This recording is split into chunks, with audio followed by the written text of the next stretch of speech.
Presiden Amerika Serikat Joe Biden menghadiri konferensi tingkat tinggi atau KKT G20 yang digelar pada 15 hingga 16 November 2022 di Bali. Joe Biden sampai di Bandara Ngurah Rai Bali sekitar pukul 21:45 waktu Indonesia Tengah. Dalam lawatannya kali ini, Joe Biden nampak dikawal. Adapun iring-iringan tersebut terdiri dari 2 mobil berjenis limosin dan lebih dari 10 unit mobil pengawalan.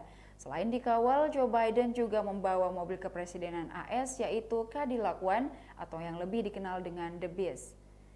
Padahal Indonesia telah menyediakan mobil ramah lingkungan bermerek Hyundai Genesis G80 sebagai kendaraan resmi para kepala negara yang hadir di KKT G20.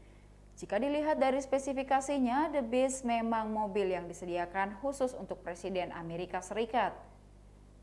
Limusin The Beast ini merupakan mobil paling canggih untuk mengangkut seorang kepala negara. Cadillac One yang digunakan ini menggantikan The Beast sebelumnya yang dipakai sejak 2009 oleh Barack Obama dan Donald Trump. Dilansir dari spycape.com, The Beast dilengkapi dengan perangkat bermodel seperti film James Bond, termasuk layar asap dan pegangan pintu yang akan mengalirkan listrik berdaya 120 volt kepada penyerang. Selain itu, The Beast juga dapat memuntahkan cairan agar kendaraan musuh tidak terkendali. Senjata seperti shotgun, pelontar granat, night vision, dan gas air mata juga tersedia dalam mobil ini.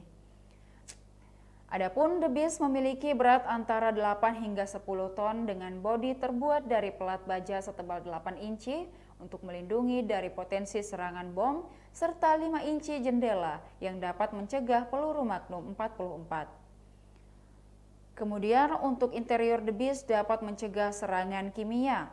Selain itu, kecepatan The Beast sendiri dapat mencapai 60 mil per jam dalam 15 detik.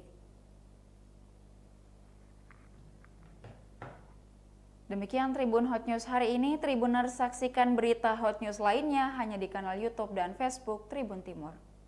Terima kasih sudah nonton. Jangan lupa like, subscribe, dan share ya.